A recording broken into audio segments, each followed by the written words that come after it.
Chers téléspectateurs qui nous suivez à Montréal, entre autres, et qui pensaient que nous vivons ici dans un ghetto labomisé, blanc, francophone, où tout le monde pense pareil, c'est pas toujours vrai. Bonjour Marjorie. Bonjour Mathieu. C'est une des preuves que tu nous apportes aujourd'hui parce que, bon, tu as un rôle, cette idée de nous faire découvrir via les reportages donc, des immigrants Exact. qui décident de venir vivre ici, qui sont heureux. Et là, cette semaine, tu as rencontré de jeunes immigrants, des gens qui vivent vraiment la francisation à plein. Là. Ben, en fait, qui sont dans la classe de francisation à l'école secondaire de Rochebelle, dans le coin de Sainte-Foy.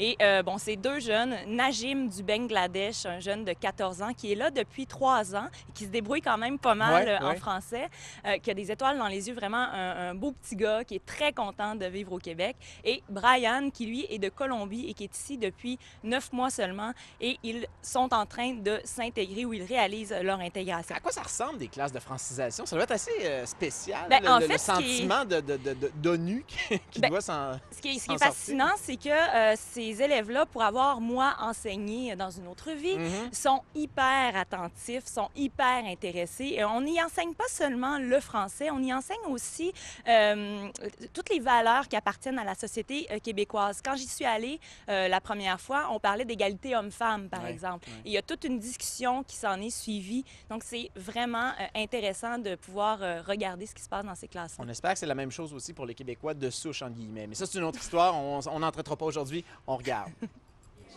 C'est ça, Bangladesh. Il y en a deux, trois comme ça. On a déjà changé.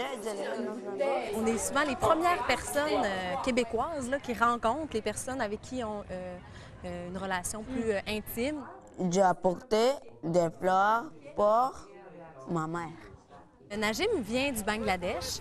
Ses parents viennent de la Birmanie, mais ils sont allés au Bangladesh comme réfugiés.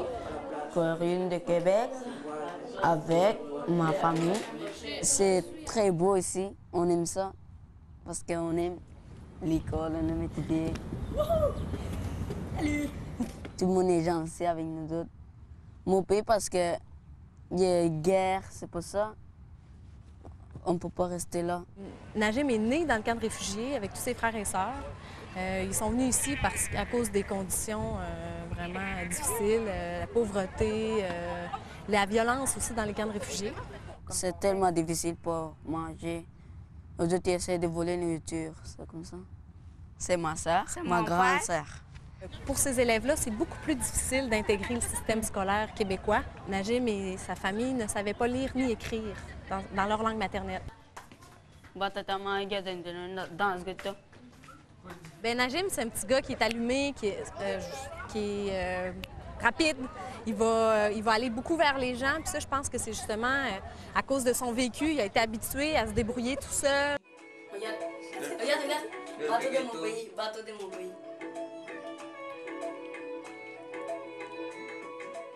J'aimerais voyager d'autres pays pour prendre des langues. J'aimerais travailler genre pour réparer des voitures, pour réparer des avions. Ces élèves-là sont très conscients, ont vécu des épreuves tellement difficiles que quand ils arrivent ici puis ils voient qu'il n'y a pas trop de violence, il y a une sécurité, ils se sentent bien ici puis ils ont le goût de s'investir au Québec.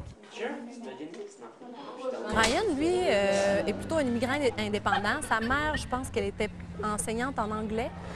Donc, ils sont venus ici, on fait une demande d'immigration au Canada. J'ai voyagé avec mes amis à la plage. C'est mieux ici qu'en Colombie. Moi, je veux aller, mais en vacances. Mais pour habiter, c'est mieux ici. Ouais. Puis qu'est-ce qui est mieux? Tout.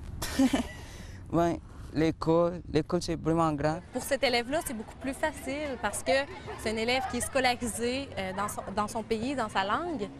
Donc, puis sa langue maternelle, qui est l'espagnol, ressemble beaucoup plus au français. Donc, son intégration est beaucoup plus rapide et facile. Moi, je vais étudier administration des hôtels.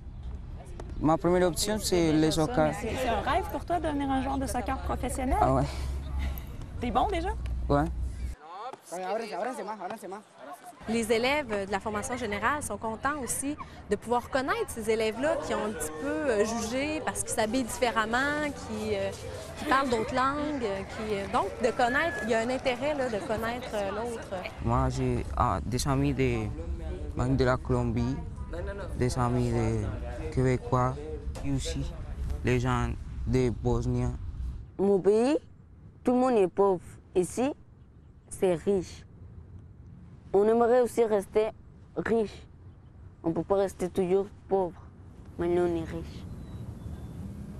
C'est quand même assez c'est chouette, c'est beau, c'est cute. Mais C'est les beau, profs, beau, beau. c'est beau, beau, beau, beau, beau. Mais les profs qui font ça quand même, hein, ils ont une tâche qui n'est pas facile. Là. Bien, Myriam Fauteux, que vous avez vu dans le reportage, c'est une femme hyper dynamique, très motivée, mais bon, elle me confiait que des fois, elle arrive chez elle un peu découragée et je pense que c'est normal puisque c'est comme un peu une espèce d'Émilie Bordelot des temps modernes parce que c'est des classes qui sont multiniveaux, Ouais. multi-âges. Il y en a qui parlent un peu français, il y en a qui parlent pas du tout français, donc elle doit s'adapter à ces différents contextes-là, donc et à différentes langues, bien sûr, différentes origines, différentes coutumes. Donc, c'est quelque chose quand même. Rendons hommage à ces profs et aux autres. En C'est vrai qu'ils font francisation. une job assez incroyable. Merci beaucoup, Marjorie. Merci, On Mathieu. se revoit la semaine prochaine. Ouais? Oui. Tu vas être là? Oui, je vais être là. Ça me OK, tente. Parfait.